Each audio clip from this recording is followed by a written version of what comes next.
Hello, internet fans. It's your old pal Rottin Roger DeMarco here from 3bproductionco.com. In this video, we're going to be talking about my top 5 horror films from 1982. I hope you guys are enjoying the top 5 lists, trying to incorporate more of the horror genre for you guys, giving you more films to check out is our main mission. I hope you're ready for my top 5 horror films from 1982. Let's get started. Number 5. One of my all-time favorite Frank Henenlotter films, Basket Case. This movie is wild. Guys, this is one of those movies that you have to see to believe. Kevin Van Hentenryck is born with a conjoined twin sticking out of his side. When he becomes like a preteen, they sever this Belial. They sever Belial from him. Everyone believes Belial is dead, but Kevin Van Hentenryck saved his brother's body, and they have like this telepathic link between the two of them, and Belial is always doing bad things, and I can't sell you this movie enough. It's a puppet of a head with 2 arms.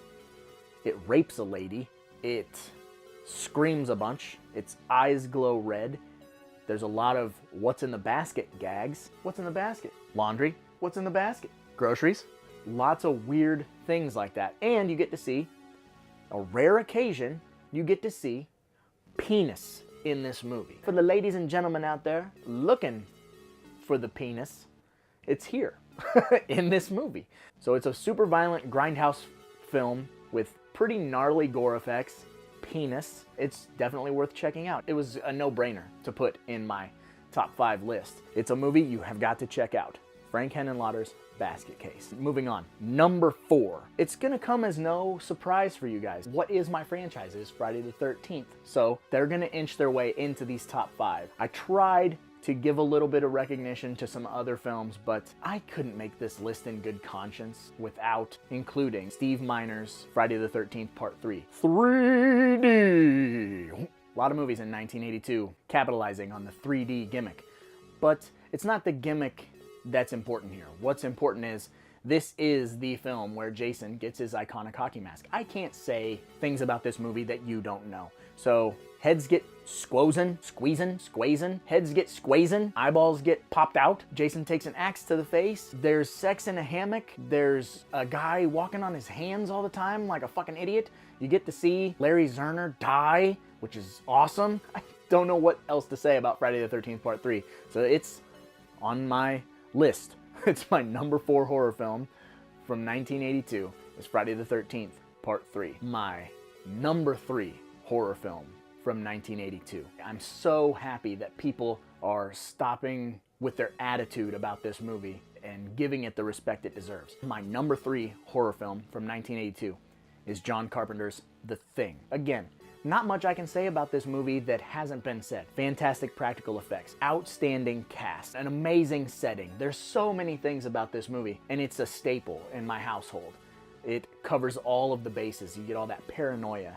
You get great gore gags. You get Keith David and Kurt Russell bantering back and forth. If you haven't seen this movie, you've got to check it out, which again, all of these films will be linked in the description through my Amazon affiliate link. It had to be on the list right there in the middle because it's a great movie that I go back to constantly. Moving on to my number 2 horror film from 1982. A Jack Shoulder film that I never really hear get any respect or the credit that it deserves. Fantastic little film called Alone in the Dark, where you have Donald Pleasance playing a psychiatrist.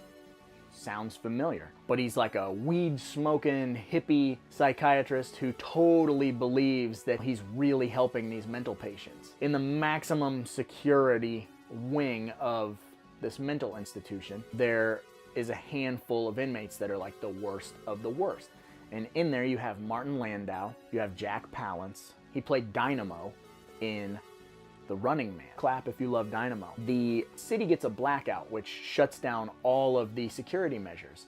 And these mental patients escape. And they go after the new doctor that has replaced the doctor that they really like. It's essentially a home invasion film that is a total slasher. I gotta say this, because this movie actually did get released before Friday the 13th Part 3. Right before Friday the 13th Part 3. And one of the killers in this movie, the Bleeder, wears a hockey mask before Jason wears a hockey mask. So there's a little bit of stuff going on there, you know, between New Line Cinema, Paramount, because Bob Shaye did, in fact, pass on the Friday the 13th franchise back in the day. So you gotta wonder if maybe putting the hockey mask on Jason was kind of a stab at Bob Shaye. I don't know if I'm the only one who feels that way. Let me know. If you've seen this movie, let me know how you feel about that. But again, I can't sell this movie enough. It ticks off all the boxes for me. There's boobs in it, awesome killers, there's sweet methods of death, there's Donald Pleasance. What more do you need? And there's a sweet punk song called Chop Up Your Mother that I love. I love this movie, and if you haven't seen it, please, please, please find a way to check it out. I'm not leading you astray, I promise. And now, onto my #1 horror film from 1982. Well, if you're new to the channel, you might not know where the channel art style comes from, where the color palette comes from. But for those of you who have been with me for a while, you know that one of my all-time favorite films is Creepshow. And that is my #1 horror film for 1982. I don't think that you can get closer to a perfect movie. I love everything about this movie. I love every story. I love the way that it's shot. I love the soundtrack. I love the actors and the actresses in this film. I could talk your ear off forever about Creepshow. In fact, someday I will, but I just had to throw that on this list as my #1 because to me it goes without saying. 1982 was a tough year. Lots of good stuff, but this stands out among all of them. There's so much, you know, we get that EC comic book style, vault of horror style before Tales from the Crypt, which is another reason why I'm such a Tales from the Crypt fan, because it feels like mini Creepshow vignettes. But that is my #1 horror film from 1982.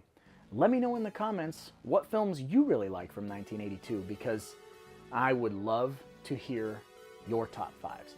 Hopefully, I introduced you to 1 or 2 films that you haven't heard of, because I'm aware that, you know, the heavy hitters were on here. I had Jason on here.